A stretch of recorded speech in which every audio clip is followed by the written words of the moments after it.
Welcome to അനുരസ്. ഇന്നത്തെ recipe chicken കറിയുടെ റെസിപ്പിയാണ്. നല്ല ഗ്രേവി ആയിട്ടുള്ളൊരു ചിക്കൻ കറി. അപ്പോൾ ദോശയും ചിക്കൻ കറിയും അടിപൊളി ടേസ്റ്റാണ്. അപ്പം ചോറിനൊപ്പം എല്ലാത്തിൻ്റെ ഒപ്പം നല്ലൊരു കോമ്പിനേഷനാണ് ചിക്കൻ കറി. പക്ഷേ തേങ്ങ അരച്ച് ഒഴിച്ചിട്ടുള്ളൊരു റെസിപ്പിയാണത്. അപ്പോൾ ഈ ഒരു റെസിപ്പിക്കനുസരിച്ച് എങ്ങനെയാണ് ഉണ്ടാക്കാമെന്ന് നോക്കാം. അതിനായിട്ട് ആദ്യം മസാല പൊടിക്കണം. 2 ഏലക്കായ, 2 ഇഞ്ച് കഷ്ണം പട്ട, ഒരു 6 ഗ്രാമ്പു, ഇതൊന്ന് പൊടിച്ചെടുക്കുക. ഏകദേശം ഒന്ന് പൊടിഞ്ഞിട്ടുണ്ട്, അത്രയ്ക്കായിട്ടില്ല. ഇനി കുറച്ച് പൊടികൾ കൂടി ഇതിൽ ചേർക്കാനുണ്ട്. അപ്പോൾ അതും കൂടി ചേർത്ത് പൊടിക്കുമ്പോൾ നന്നായിട്ട് പൊടിഞ്ഞു വരും. മല്ലിപ്പൊടിയാണ്, അപ്പോൾ അതൊരു 3 ടേബിൾ സ്പൂൺ ചേർത്ത് കൊടുക്കാം. 1 ടേബിൾ സ്പൂൺ മഞ്ഞൾപ്പൊടി, മുളക് പൊടി 2 ടേബിൾ സ്പൂൺ, ഇത് ചേർത്ത് നന്നായിട്ട് പൊടിച്ചെടുക്കുക. അപ്പോൾ നന്നായിട്ട് പൊടിഞ്ഞ് നല്ല തരിതരിപ്പൊന്നും ഇല്ലാതെ നന്നായിട്ട് ഫൈനായിട്ട് പൊടിഞ്ഞിട്ടുണ്ട്. ഇനി ഇതിലേക്ക് ആവശ്യമുള്ളത് 2 പിടി ചെറിയ ഉള്ളിയാണ്, ഒരു വലിയ കുടം വെളുത്തുള്ളി, 2.5 ഇഞ്ച് ഇഞ്ചി, ഒരു 3 പച്ചമുളക്, പിന്നെ ഒരു മീഡിയം സൈസ് സവാള. വെളുത്തുള്ളി, ഇഞ്ചി, പച്ചമുളക് നന്നായിട്ട് ഒന്നിച്ച് അരച്ചെടുത്ത് വയ്ക്കുക. ഇത് തക്കാളിയാണ്. ഇതൊരു 4-5 തക്കാളി, മീഡിയം സൈസിലുള്ള പുളിയുള്ള തക്കാളി. ചെറിയുള്ളി നന്നായിട്ട് ചതച്ചെടുക്കണം. അപ്പോൾ ഇത്രയും സാധനങ്ങൾ ആദ്യം ഒരുക്കി വയ്ക്കുക. ചെറിയുള്ളി ചതച്ചെടുക്കണം. ഇഞ്ചി, വെളുത്തുള്ളി, പച്ചമുളകും കൂടി ഒന്നിച്ചിട്ടിട്ടൊന്ന് ചതച്ചെടുക്കുക. ഇനി ഒരു 4 ടേബിൾ സ്പൂൺ വെളിച്ചെണ്ണ ഒഴിച്ച് അതിലേക്ക് സവാള, നമ്മൾ അരിഞ്ഞു വെച്ച നീളത്തിൽ അരിഞ്ഞു വെച്ച സവാള ചേർത്ത് കൊടുത്ത് ഒന്ന് 2-3 മിനിറ്റ് ഒന്ന് വഴറ്റിയെടുക്കുക. ഒന്ന് ട്രാൻസ്പെറൻ്റ് ആവണമെന്നേ ഉള്ളൂ.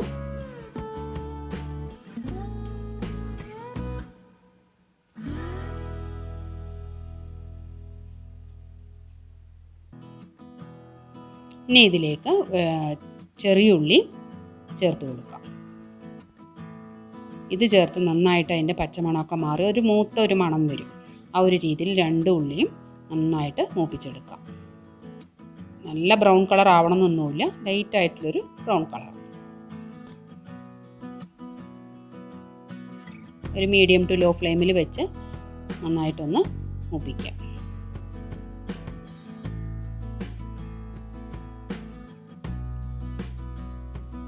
ഏകദേശം മൂത്തിട്ടുണ്ട്. ഇനി ഇതിലേക്ക് ചേർക്കേണ്ടത് പച്ചമുളക്, ഇഞ്ചി, വെളുത്തുള്ളി, അത് 3ഉം കൂടി ചതച്ചെടുത്തതുണ്ട്. ചെറിയ മിക്സിയുടെ ജാറിലിട്ട് നന്നായിട്ടൊന്ന് കറക്കിയതുപോലെ അരഞ്ഞ് കിട്ടുകയും ചെയ്യും. പേസ്റ്റ് പരുവത്തിലായാലും കുഴപ്പമില്ല. അപ്പോൾ അത് ചേർത്ത് നന്നായിട്ട് മൂപ്പിച്ചെടുക്കാം. അതിൻ്റെ പച്ചമണമൊക്കെ മാറുന്ന വരെ മൂപ്പിച്ച് കൊടുക്കാം.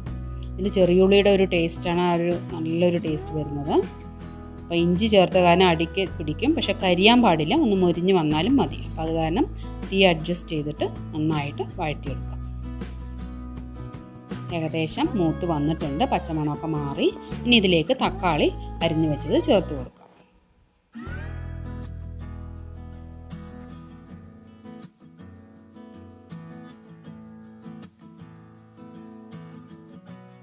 തക്കാളി ഒന്ന് വെന്ത് ഒന്ന് ഉടയണം. അതിൻ്റെ കളറ് മാറി ഒന്ന് കുഴഞ്ഞ് ഒരു രീതിയിലേക്ക് എത്തണം. ആ ഒരു രീതിയിൽ ഒരു 5-6 മിനിറ്റ് ഒന്ന് ഇളക്കി കൊടുക്കുക. ഇപ്പോൾ അടിക്ക് പിടിച്ചതൊക്കെ വന്നു കണ്ടോ. ഏകദേശം കണ്ടില്ലേ, തക്കാളിയൊക്കെ ഒന്ന് കുഴഞ്ഞു. ഇനി ഇതിലേക്ക് നമ്മൾ പൊടിച്ചു വെച്ച മസാലപ്പൊടികൾ ചേർത്ത് കൊടുക്കുക.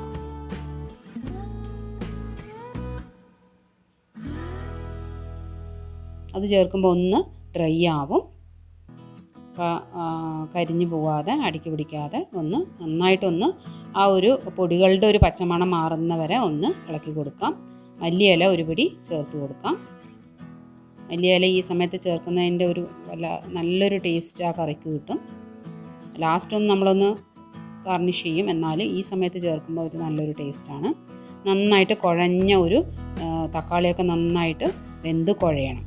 അങ്ങനെ ഒരുപാട് ഡ്രൈ ആവുകയാണെങ്കിൽ ഈ സമയത്ത് 2 ടീസ്പൂൺ വെള്ളം വേണമെങ്കിൽ ഒഴിച്ച് കൊടുത്തൊന്ന് ഇതുപോലെ നന്നായിട്ടൊരു കട്ടിയായിട്ടുള്ളൊരു മസാലയാക്കി എടുക്കുക. തക്കാളി തിരിച്ചറിയാൻ പാടില്ല കണ്ടോ.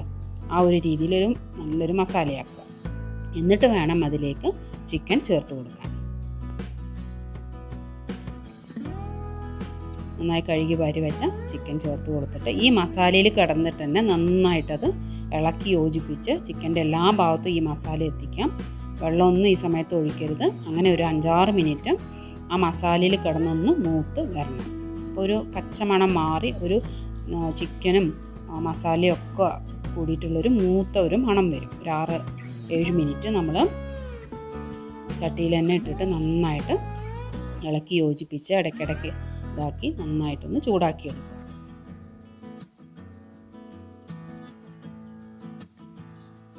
ഇനി ഈ ഒരു സമയത്താണ് നമ്മളിതിലേക്ക് ചിക്കൻ വേവിക്കാൻ വേണ്ടിയിട്ട് അത്യാവശ്യമുള്ള ഒരു 1.5 കപ്പോളമുള്ള വെള്ളം ചേർത്ത് കൊടുക്കുക. എന്നിട്ടൊന്ന് ഇളക്കി കൊടുത്ത് അടച്ചു വെച്ച് വേവിക്കാം.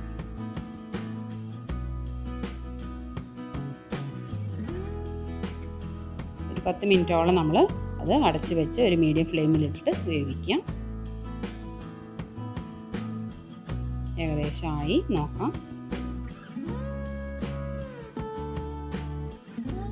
നന്നായി തിളയ്ക്കുന്നുണ്ട്.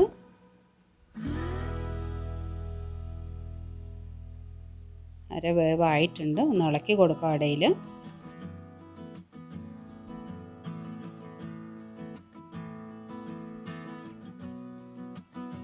ചിക്കൻ കറിയുടെ നല്ലൊരു മണം, മസാലകളൊക്കെ നന്നായിട്ട് ഇത് വെന്ത് ചിക്കൻ്റെയൊക്കെ ഒരു നല്ലൊരു മണം വരുന്നുണ്ട്. ഈ സമയത്ത് കുറച്ചുകൂടി വേവാനുണ്ട്. ഒരു അര വേവ് ആയിട്ടുണ്ട് ഏകദേശം. ഈ സമയത്ത് നമുക്ക് ആവശ്യമുള്ള ഉപ്പ് ചേർത്ത് കൊടുക്കാം. എന്നിട്ട് ഒന്നുകൂടി ഇളക്കി കൊടുത്ത് നമുക്ക് അടച്ച് ഒന്നുകൂടി വേവിക്കാൻ വയ്ക്കാം.